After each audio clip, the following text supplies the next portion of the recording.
আল্লাহ তার বান্দাদেরকে কেন পরীক্ষা নেন, কেন আমাদের জীবনে বিপদ আপদ দেন, কেন মুসিবত দেন?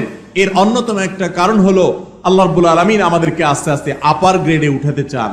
ক্লাস 1 এর পরীক্ষায় পাশ করলে 2 তে উঠা যায়, 2 তে পাশ করলে পরবর্তীতে উঠা যায়, 5 এ পাশ করলে 6 এ উঠা যায়, এভাবে এসএসসি পাশ করলে এইচএসসি তে যাওয়া যায়, এইচএসসি শেষ করলে তারপরটাতে যাওয়া যায়, এভাবে আস্তে আস্তে মানুষ উপর দিকে উঠতে থাকে। ঠিক একই ভাবে ইমানদার যখন পরীক্ষা দিতে থাকে আল্লাহ রাব্বুল আলামিন তাকে ইমানদার হিসাবে আল্লাহর কাছে তার মাকামকে উপর দিকে উঠাতে থাকেন। এজন্য বিপদে সবর করতে হবে, ধৈর্য ধারণ করতে হবে। আর মনে রাখতে হবে আল্লাহ বলেছেন ওয়ালা তাহিনু ওয়ালা তাহজানু, তোমরা মন খারাপ করবে না, হীনমন্য হবে না, তোমরা পেরেশান হবে না, চিন্তিত হবে না। তুমি নিজে দেখো তুমি ইমানদার কিনা, তোমার ভেতরে ঈমান আছে কিনা, তুমি শিরিক মুক্ত ঈমান লালন করো কিনা, তুমি সে বিষয়টি এনশিওর করো, সেটা তুমি যাচাই করো। নিজের ভেতরে যদি ঈমান থাকে, যদি আল্লাহর প্রতি তোমার আস্থা অবিচল থাকে, মনে রাখবে তুমি কখনো পরাজিত হবে। আল্লাহ রাব্বুল আলামিন কোরআনে হাকিমে বলেছেন যারা ঈমানদার স্বয়ং আল্লাহ তাদের অভিভাবক, তাদের বিপদে আল্লাহ সান্ত্বনা দেন। উহুদের যুদ্ধে নবী করিম সাল্লাল্লাহু আলাইহি সাল্লামের সাহাবীগণ সাময়িক বিপর্যয়ের কারণে তাদের মনে কষ্ট হয়েছে। আল্লাহ রাব্বুল আলামিন তাদেরকে সান্ত্বনা দেওয়ার জন্য আয়াত নাযিল করেছেন এবং বলেছেন যে তোমাদের চিন্তা করার কোনো কারণ নেই, তুমি ঈমানদার যদি হয়ে থাকো তাহলে হাতি মরলেও লাখ, বাঁচলেও লাখ, কোনো লস নাই। ঈমানদারের অবস্থা একই রকম। আমাকে অনেকে এসে বলেন ভাই এত বিপদ যে দেয়ালে পিঠ থেকে গেছে আর পারি না। অনেক মা বোন অভিযোগ করেন যে স্বামী এত খারাপ যে আর টিকা যায় না, অনেক জুলুম, অনেক কষ্ট। এই হতাশ, এই দুর্দশাগ্রস্ত মানুষ অনেক সময় নিরাশ হয়ে যায়, আল্লাহর প্রতি অভিযোগ নেওয়া শুরু করে, আল্লাহর প্রতি নালিশ করা শুরু করে। আমি বলি ভাই ঈমানদারের জীবনে যত কষ্ট হোক এই কষ্টের শেষ আছে না নাই? কি বলেন? আমাদের জীবনে যত কষ্ট আসে, বিপদ আসে, এই বিপদগুলো কি কখনো শেষ হবে নাকি হবে না? একজন ঈমানদারের জীবনে বিপদ তাকে কষ্ট দিতে দিতে না হলে মেরে ফেলবে, মৃত্যু পর্যন্ত যাবে। এর বাইরে কিছু হবে? এর বেশি কিছু হওয়ার রাস্তা আছে? কিন্তু আমার জীবন তো এক সময় দিতেই হবে, মৃত্যু তো এক সময় আসবেই।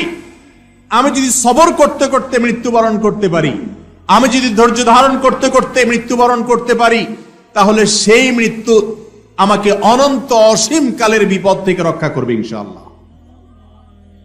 যদি আমার 50-60 বছরের বিপদ হয়, 50-60 বছরের কষ্ট হয়, আর এর বিনিময়ে অনন্ত অসীম কালের জান্নাত বন্দোবস্ত হয়ে যায়, তাহলে এই বিপদের বিনিময়ে যে সুখ আমি পেলাম সেটা কি লাভজনক হলো না লসের হলো? কিন্তু শয়তান আমাদেরকে এইভাবে বুঝতে দেয় না। শয়তান আমাদেরকে অস্থির করে দেয়।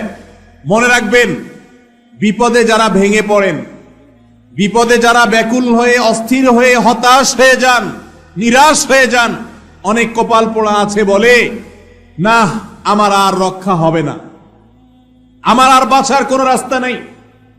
অনেকে আল্লাহর প্রতি অনাস্থা প্রকাশ করে, আল্লাহর প্রতি ভরসা হারিয়ে ফেলে। আছে না নাই এরকম? এরকম যদি হয় তাহলে বড় দুর্ভাগা ভাইয়েরা আমার।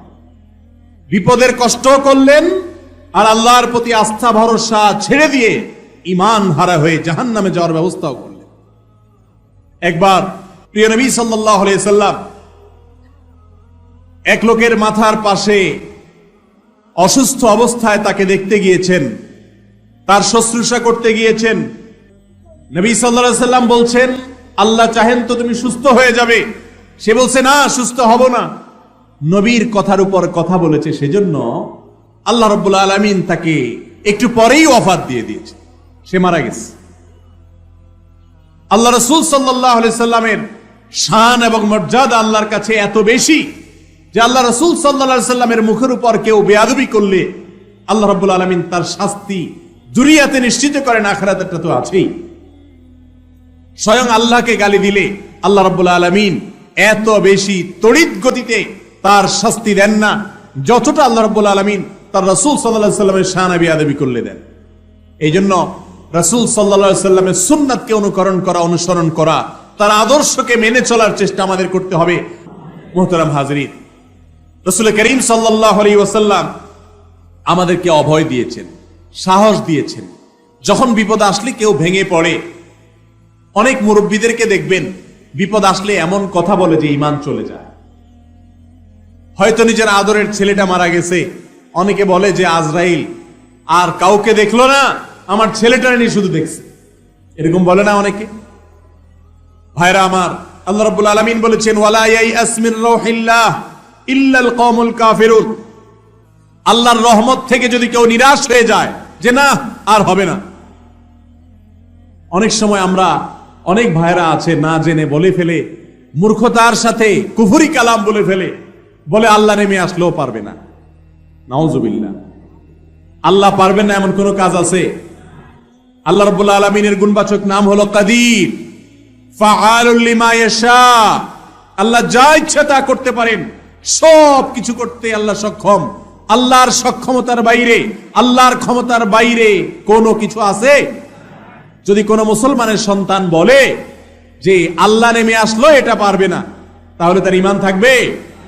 সে আল্লাহর এই গুণবাচক নামকে অস্বীকারী হিসাবে বিবেচিত হবে এবং এটি ঈমান বিধ্বংস করার মতো উক্তি হবে। তওবা করে ইসলামে আবার আসতে হবে। অতএব ভাইরা আমার, বিপদ মুসিবত জীবনে আসবেই। বিশেষ করে যারা আমার যুবক ভাইরা আছেন, যারা এখনো বাপের হোটেলে খান, যাদের এখনো নিজের জীবনের মূল পর্ব শুরু হয় নাই, তারা এখনো দেখেন নাই দুনিয়াটা কত কঠিন। কি বলেন? যারা এই পথে চলে গেছেন তারা জানেন কত রকমের বিপদ আসতে পারে, সমস্যা হতে পারে।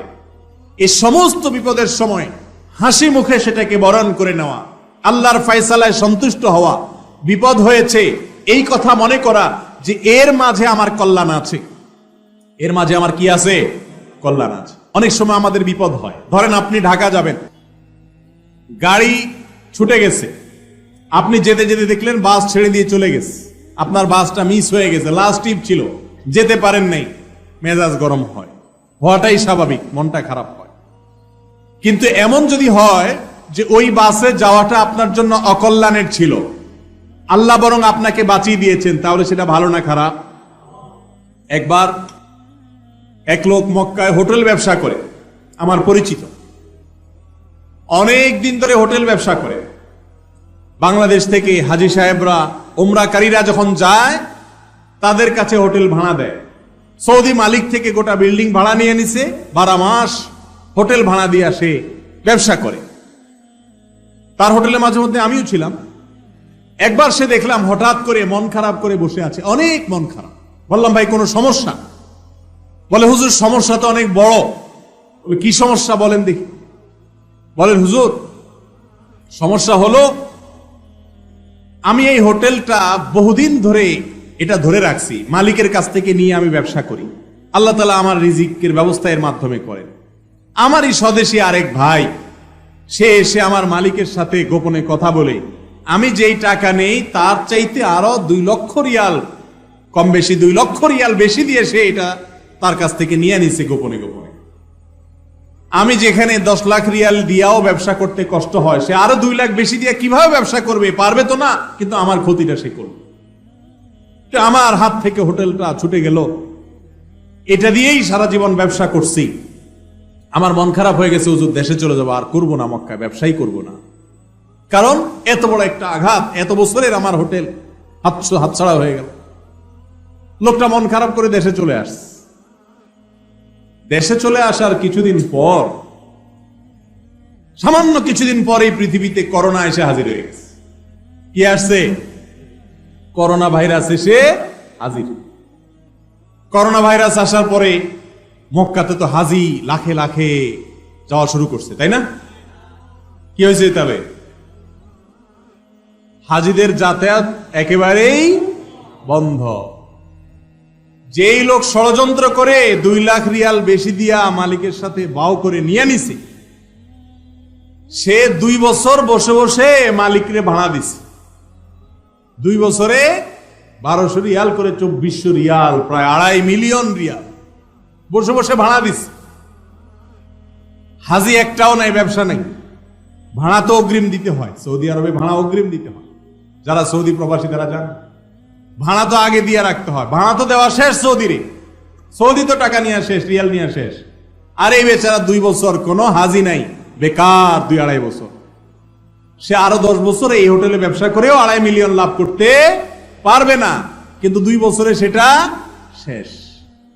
ওই লোক, যে লোক আমাকে বলল হুজুর মন খারাপ, হোটেলটা হাতছাড়া হয়ে গেল, অনেক দিন পরে আমার মসজিদে জুমার পরে দেখি সে হাজির। আমি তাকে দেখে বললাম, ভাই আপনার যে বিপদ হয়েছে সেই বিপদে তো আমি দেখি আল্লাহ আপনার প্রতি রহম করছে। আপনি তো গর্তে পড়ে যাচ্ছিলেন, আল্লাহ ধাক্কা দিয়ে আপনারে বাংলাদেশ পাঠায় বাঁচাই দিস। লোকটা আমারে বলে, হুজুর আমি যদি সারা জীবন সেজদায় পড়ে থাকি, আমি যদি মৃত্যু পর্যন্ত সেজদায় পড়ে থাকি, আমার মালিকের এই উপকারের, এই নিয়ামতের শুকরিয়া আমাদের করতে শেষ করতে পারবো না। আমার মন খারাপ হয়ে গেছে যে আমার ব্যবসা, আমার রুটি রুজির মাধ্যম, আমার মুখ থেকে লোকমাটা কেড়ে নেওয়া হলো। কিন্তু কিছুদিন যাওয়ার পর আমি দেখলাম যে এটা বিপদ নয়, এটা নেয়ামত ছিল। এই বিপদের পেছনে নেয়ামত লুকায়িত ছিল। আমার মালিক আমাকে গর্ত থেকে ধাক্কা দিয়ে বাঁচিয়ে দিয়েছেন, আর যে আমার ক্ষতি করতে চাইছে আল্লাহ তারে ডুবাই দিছে। এটা আমার নিজের চোখে দেখা ঘটনা। আমাদের জীবনে অনেক বিপদ আসে, যেই বিপদে হয়তো এরকম নগদে যোগ বিয়োগ করে আপনি ফলাফল বাইর করতে পারবেন না। আপনি দেখবেন, কই হুজুর আমিও তো বিপদে পড়ছি, কই আমার তো এরকম কোনো উপকার হয় নাই, বিপদই শুধু দেখি। এটা হয়তো আপনি বলবেন, কিন্তু ভাইরা আমার, সব বিপদের পরবর্তী যে ফলাফল, ইতিবাচক ফলাফল, সেটা যে আমরা সাথে সাথে দেখতে পাবো এমনটা জরুরি না। এমনও হতে পারে যে আমি যেটাকে এখন বিপদ মনে করছি, এক সময় মনে হবে যে এই বিপদ ছিল না, এটা ইহসান ছিল। আর যদি কিছু না হয়, দুনিয়াতে আপনার বিপদের বিনিময়ে ভালো কিছুই না পান, বিপদে শুধু কষ্টই করলেন আপনি, আর কিয়ামতের দিন যদি দেখেন আপনার বিপদের বিনিময়ে আল্লাহ রাব্বুল আলামিন আপনার জন্য জান্নাত প্রস্তুত করে রেখেছেন, আপনাকে যদি বলেন, আল্লাহ বান্দা যত বিপদ দিয়েছি মেনে নিয়েছ, সবর করে নিয়েছ, হাসি মুখে বরণ করেছ, আর তার বিনিময়ে তোমাকে আমি জান্নাত দিলাম, তাহলে এই বিপদের বিনিময়ে অনন্ত অসীমকালের জান্নাত পাওয়া, এটা কি লাভের ডিল হলো না লসের ডিল হলো? আল্লাহ রাব্বুল আলামিন বিপদ আপদে পাহাড়ের মতো ধৈর্য ধারণ করার তৌফিক আমাদেরকে দান করুন।